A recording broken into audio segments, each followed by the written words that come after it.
오늘이 종교개혁 주일인데요. 우리 옆 사람과 이렇게 인사 한번 하겠습니다.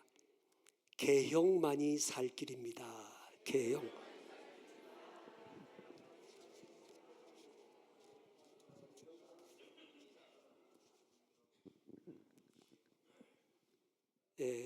남자분들 실감하죠? 개혁만이 살 길입니다. 제가 아는 목사님은 절대로 부엌에 들어가서 뭐 하는 걸 절대로 안 하는 분이거든요. 근데 얼마 전에 만났더니 자기가 설거지도 하고 청소도 하고 개혁이 됐더라고. 왜? 그게 사는 길이라는 거죠. 일본 전산 나가모리 시게노부 사장 이야기입니다. 이 나가모리 시게노부 사장이 집에서 회사로 가는 길에 주유소가 몇 개가 있답니다. 그런데 유독 한 주유소에만 사람들이 줄을 서서 그 주유소에 들어가려고 하는 거예요. 그래서 이 시게노부 사장이 이상하다. 왜 주유소가 여러 개가 있는데 유독 그 많은 차량들이 줄을 서서 기다리면서 이 주유소로 가는 걸까? 궁금해서 나도 한번 그러면 주유소 가봐야지. 그리고 길게 늘어선 차 뒤에 서서 기다리는 거예요. 그리고 딱 주유소에 들어가서 주유를 하는 이 짧은 시간에 직원이 막 달려오더니 이 창을 앞 유리를 막 물을 뿌려가지고 깨끗이 차를 닦아주는 거예요. 그 짧은 시간에 이 차를 막 닦아줘요. 그리고 와가지고 창문을 두드리면서 저 앞에 보닛을 좀 열어주십시오 그러더래. 그래서 순간 이것들이 엔진 오일을 팔아먹으려고 지금 이렇게 수작을 부리나 뭐 이런 생각을 했대. 순간 왜 보닛을 열어달라고 그러나. 그 유리창을 닦은 다음에 앞에 보닛을 열었더니 막 먼지를 털어내고 그리고 기름을 다 점검하더니 이 차는 안전합니다. 이러는 거 아닙니까? 그리고 이제 보닛을 닫은 다음에 마지막으로 저 앞쪽 5km 지점에서 도로 공사를 하고 있어서 길이 조금 막힐 것 같습니다. 이렇게 멘트를 해준 거예요. 이 나가모리 시게노부 사장이 사람들이 왜 이 주유소로 몰려오는지를 알았어요. 분명 이 주유소는 경영자가 어떤 마인드를 갖고 있느냐, 고객 대응력을 다른 주유소와는 다르게 해야 되겠다고 하는 경쟁력을 가지고 살아남으려면 점원들의 의식 개혁을 시켜야 되겠다. 의식 개혁. 여러분 알다시피 직원들이 시간만 때우려고 그러고 한 달 월급만 받으려고 하는 이런 사람이 너무 많잖아요. 근데 이 직원들에게 의식 개혁을 시킨 거예요. 여러분들이 손님이 왔을 때 내 가족이다 생각하고 열심히 유리도 닦아주고 보닛을 열고 청소도 해주고 점검도 해주고 이렇게 하면, 그래서 우리 주유소가 잘 되면 여러분들에게 그만큼의 이익이 돌아가게 할 겁니다. 그러니 대충 하지 마시고 한 고객 한 고객 가족이다 생각하고 열심히 하십시오. 의식 개혁을 해놨더니 주유소가 막 살아나는 거예요. 손님들이 막 줄을 서서 옵니다. 지금 이 시대가 어떤 시대입니까? 예전이나 지금이나 잘못된 관행이나 고정화된 고착화된 의식을 방치하고 묵인하면 교회도 기업도 나라도 몰락할 수밖에 없습니다. 이 무너진 예루살렘 성벽을 재건하고 난 느헤미야가 어떤 생각했습니까? 성벽만 재건하면 안 되겠구나. 이 백성들의 영성도 다시 한번 재건해야 되겠구나. 이런 생각을 한 거예요. 제가 지난 목요일 날 저 충청도 부여에 있는 교회에 리노베이션을 해주고 예배를 드리러 갔습니다. 30년이 넘은 교회인데 지붕이 새고 사택이 새고, 그래서 우리 기성, 예성, 나성 세계 성결교회가 돈을 모아가지고 그 교회 리노베이션을 할 수 있도록 돈을 지원해 줬어요. 제가 가서 그날 설교를 하면서 제가 거기 앉아있는 목사님들, 교인들에게 이렇게 말했습니다. 이 교회 건물을 리노베이션 한 걸로 족하게 생각하면 안 됩니다. 건물을 리노베이션 한 것보다 더 중요한 거, 교인들의 신앙이 다시 한번 리노베이션 돼야 됩니다. 교회만 리노베이션 하면 뭐합니까? 우리의 신앙도 우리의 영성도 다시 한번 바꾸고 새롭게 단장하고 리노베이션 해야 이 교회는 살아나게 될 것입니다. 제가 그랬어요. 그래서 지금 이 느헤미야도 성벽만 재건하는 게 아니라 이스라엘 백성들의 무너진 신앙을 다시 한번 재건해야 되겠다 해서 개혁을 단행하는 거죠. 이 느헤미야서 13장에는 여러 가지 6가지의 개혁하는 내용이 나옵니다. 1절부터 3절까지는 이 암몬 족속, 모압 족속들이 하나님의 총회에 들어오지 못하도록 그들을 차단하는 개혁을 단행합니다. 4절부터 9절까지는 성전을 청결하게 하는 겁니다. 이 성전 안에 개인이 들어와서 살고 있거든요. 이 도비아라고 하는 사람이 들어와 살고 있는데 어디 감히 하나님의 성전에 개인이 들어와서 살아요? 그를 내쫓고 성전을 청결케 해야 된다. 개혁을 합니다. 10절로 14절까지는 레위인들이 하나님의 성전에서 열심히 봉사를 해야 되는데 레위인들에게 양식을 공급해 주지 않으니까 레위인들이 성전 봉사를 안 하는 거예요. 그래서 이 레위인들에게 당연히 먹고 살 수 있도록 양식을 제공해서 레위인들이 성전에 열심히 헌신할 수 있도록 해라 해서 개혁을 단행합니다. 15절로 22절에 보면 안식일에 무슨 장사를 하냐? 안식일은 하나님께 예배드려야지 해가지고 안식일을 개혁을 합니다. 23절로 27절까지는 이방 여인들과 결혼하는 거 절대로 있을 수 없어 해서 이방 여인들과 결혼하는 걸 금지시키는 개혁을 단행합니다. 마지막 28절로 31절에 레위 사람 외에는 절대로 제사장 되면 안 돼.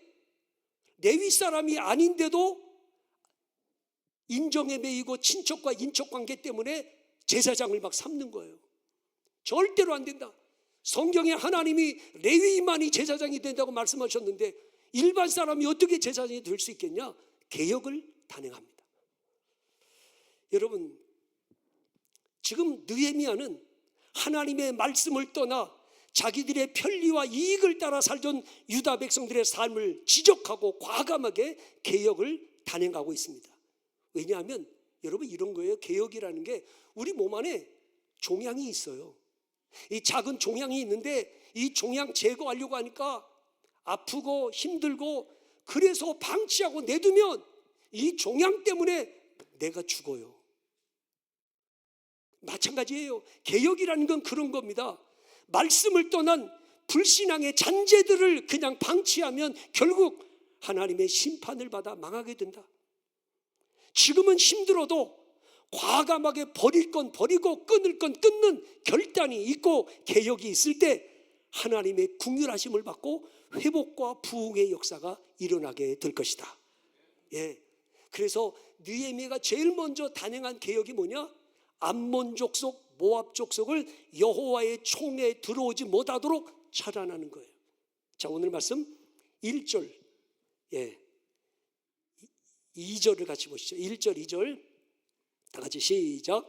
그날 모세의 책을 낭독하여 백성에게 들렸는데 그 책에 기록하기를 암몬 사람과 모압 사람은 영원히 여호와의 하나님의 총에 들어오지 못하리니 이는 그들이 양식과 물로 이스라엘 자손을 영접하지 아니하고 도리어 발람에게 뇌물을 주어 저주하게 하였습니다. 그러나 우리 하나님이 그 저주를 돌이켜 복이 되게 하셨다 하였는지라. 아멘. 여러분, 여호와의 총회 예배에 참석하지 못할 사람이 있어요. 누구? 암몬 족속, 모압 족속. 여러분, 이방인들이라고 못 들어오는 게 아니에요. 애굽 사람도 들어오고 에돔 사람도 들어올 수 있는데 유독 모압 사람과 암몬 사람은 여호와의 총회에 들어올 수 없다. 왜냐하면 이스라엘 백성들이 광야 생활할 때요, 이 광야를 통과하면서 모압 사람, 암몬 사람에게 이스라엘 백성들이 목이 말라 견딜 수 없으니 물을 좀 달라고 했더니 안 주는 거예요. 물을 안 줘요. 물만 안 준 게 아니에요. 이 모압 사람들은 또 발락에게 뇌물을 주어가지고 이스라엘을 저주하게 하는 이런 못된 짓을 하잖아요. 하나님을 모독하고 모욕하는 이 암몬 족속, 모압 족속은 영원히 여호와의 총회에 들어오지 못하리라. 이렇게 계역을 단행한 거죠. 여러분, 우리도 마찬가지예요. 우리도 있잖아요. 이게 만나야 될 사람, 만나지 말아야 될 사람, 여러분 스스로가 보호막을 좀 쳐야 돼. 모든 사람들을 다 만나서 되는 게 아니야. 이 모압 사람, 암몬 사람들이 여호와의 총회에 들어오면 이 불신앙의 사람들로 인하여 이 이스라엘의 공동체가 망가지게 돼요. 그러니까 여러분도 만나야 될 사람, 만나지 말아야 할 사람, 함께 해야 될 사람, 함께 하지 말아야 될 사람을 구분할 줄 알아야 돼요. 예? 만나면 늘 부정적인 얘기하는 사람, 만나면 늘 남 험담하는 이야기하는 사람, 만나면 늘 교회에 대해 불평만 늘어놓는 사람, 이런 사람들은 사실은 가까이 하지 않는 게 좋은 거잖아요. 만나고 돌아서면 마음이 늘 불편해요. 만나고 돌아서면 해피하지가 않아요. 그런데 왜 만나야 돼요?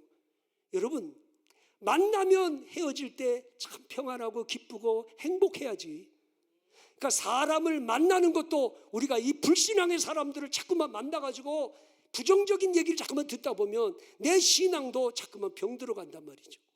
할 수만 있으면 만나면 행복하고, 만나면 은혜 받고 감동이 되고, 서로 신앙적인 이야기를 주고받고 서로 위로하고 격려하는 그런 축복된 만남들을 여러분이 아름답게 이어갈 수 있기를 바랍니다. 예? 이 모압 사람, 암몬 사람은 여호와의 총회에 못 들어온다. 이건 느헤미야의 개인적인 생각이 아니고 이게 말씀이에요. 신명기 23장 3절에 분명히 말씀하셨어요. 암몬 사람과 모압 사람은 여호와의 총회에 들어오지 못하리니 그들에게 속한 자는 10대뿐 아니라 영원히 여호와의 총회에 들어오지 못하리라. 여러분, 그동안 함께 친하게 지냈던 사람들을 갑자기 관계를 끊는다? 쉽지 않잖아요. 인정이 있는데. 하지만 과감하게 끊어버릴 건 끊어버리고 결단할 땐 결단하는 계획이 있어야 된다. 자, 여러분 3절을 보실까요? 다 같이 시작. 백성이 이 율법을 듣고 곧 섞인 무리를 이스라엘 가운데서 모두 분리하였느니라. 아멘. 섞인 무리가 누구예요? 모압 사람, 암몬 사람이죠. 이 모압 사람, 암몬 사람을 구별해내고 그들을 그 총회에 들어오지 못하도록 보호막을 친 겁니다. 오늘도 여러분, 이것이 하나님의 말씀이라면 우리는 말씀을 따라 과감하게 개혁할 줄 아는 결단이 필요한 겁니다. 이렇게 하나님은요, 잘못된 것, 오래된 잘못된 이 습성, 관습, 관행 이런 걸 과감하게 개혁을 해야 하나님이 긍휼을 베푸시고 은혜를 주시잖아요. 여러분, 유다에 아사 왕이 있어요. 이 아사 왕이 돼가지고 개혁을 단행합니다. 역대하 14장 2절로 5절을 보니까 아사가 그의 하나님 여호와 보시기에 선과 정의를 행하여 이방 제단과 산당을 없애고 주상을 깨뜨리며 아세라상을 찍고 유다 사람에게 명하여 그 조상들의 하나님 여호와를 찾게 하며 그의 율법과 명령을 행하게 하고 또 유다 모든 성읍에서 산당과 태양성을 없애매 나라가 그 앞에서 평안함을 누리니라. 개혁을 했더니 하나님이 나라가 평안하게 해주셨어요. 개혁하는 것만이 회복하는 길이고 사는 길인 거예요. 안일함에 빠지거나 매너리즘에 빠져서 타성에 젖어서 좋은 게 좋은 거라고 편한 게 편한 거라고 그냥 가면 결국 퇴보하고 망하게 되어 있어요. 잘못된 거라면 고쳐야죠. 예? 히스기야 왕이 개혁을 단행하잖아요. 히스기야가 개혁을 단행하니까 나라가 힘을 얻어가지고 하나님이 히스기야 당대에 존귀한 자가 되게 하시고 힘 있는 자가 되도록 은혜를 주시잖아요. 유다의 요시야 왕이 8살의 왕이 됐어요. 초등학교 1학년이에요. 8살짜리가 뭘 알아요? 이 8살짜리가 왕이 된 다음에 개혁을 하는 거예요. 그리고 8살 때는 너무 어리니까 못하잖아요. 16살이 됐을 때, 그리고 20살이 됐을 때 과감하게 개혁을 하는 거예요. 역대하 35장 1절에 보니까 요시야가 예루살렘에서 여호와께 유월절을 지켜 첫째 달 14째 날에 유월절 어린 양을 잡으니라.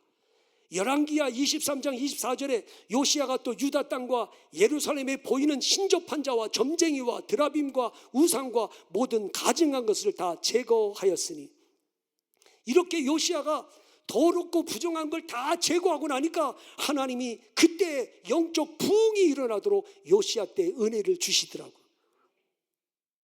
여러분, 예수님께서 예루살렘 성전에 들어가셨더니 성전에서 뭐하고 있어요?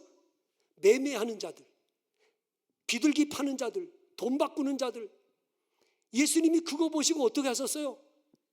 채찍으로 그 막 상을 치시고 상을 엎으시고 그들을 다 내쫓으셨어요. 예수님이 왜 이렇게 개혁을 하신 겁니까? 보세요. 그 당시에 제사장들이요,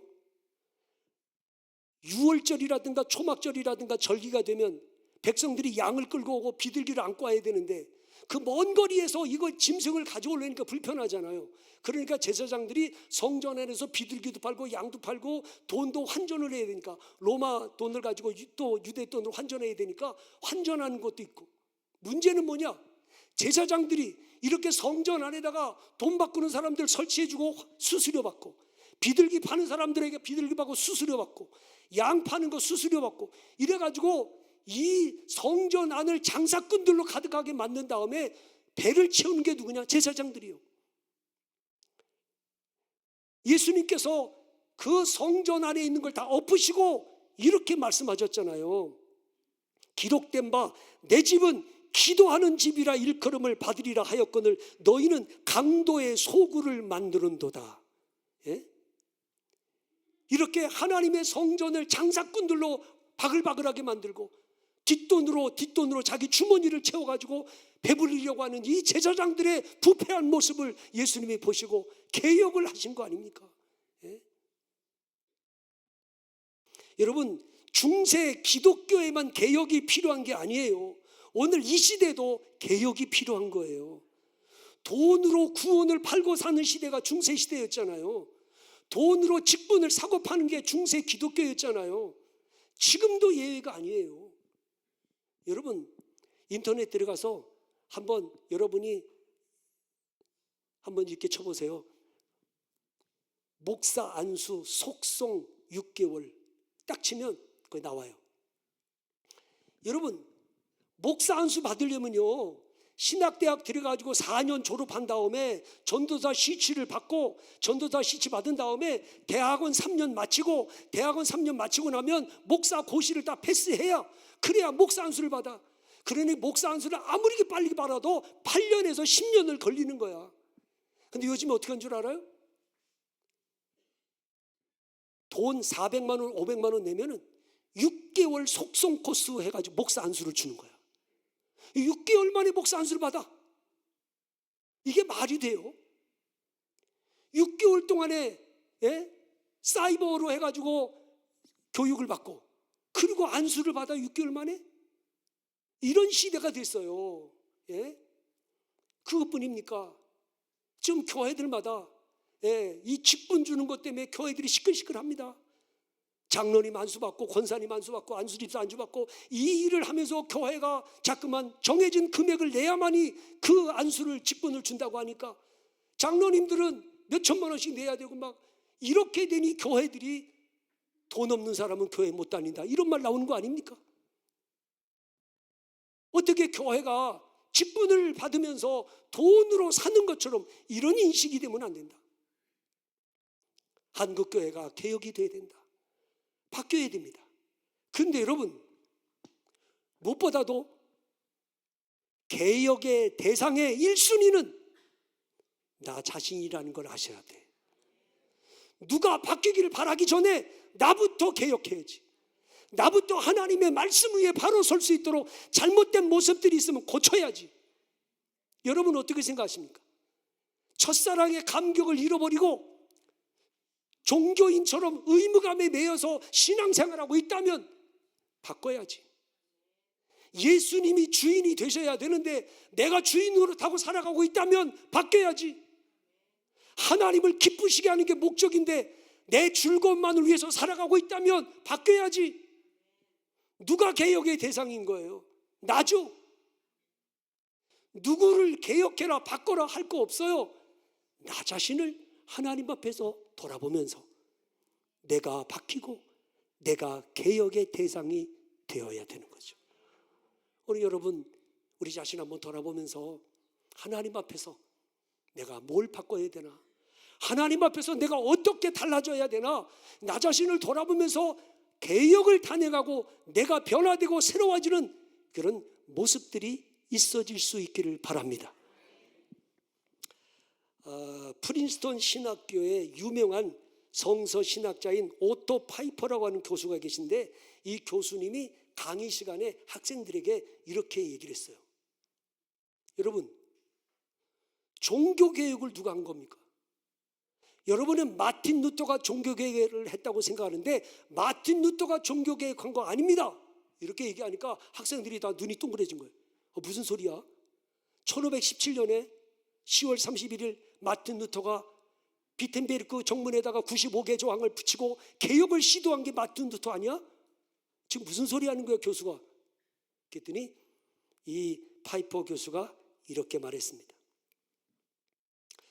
종교개혁은 루터가 갈라디아서를 읽다가 그 갈라디아서에 있는 말씀이 루터의 가슴을 때렸고 이 말씀이 루터로 하여금 개혁을 일으키게 한 게 맞습니다. 그렇다면 루터가 개혁한 게 아니고 갈라디아서에 있는 복음이, 이 복음이 개혁을 일으키게 한 것입니다. 이렇게 말했어요.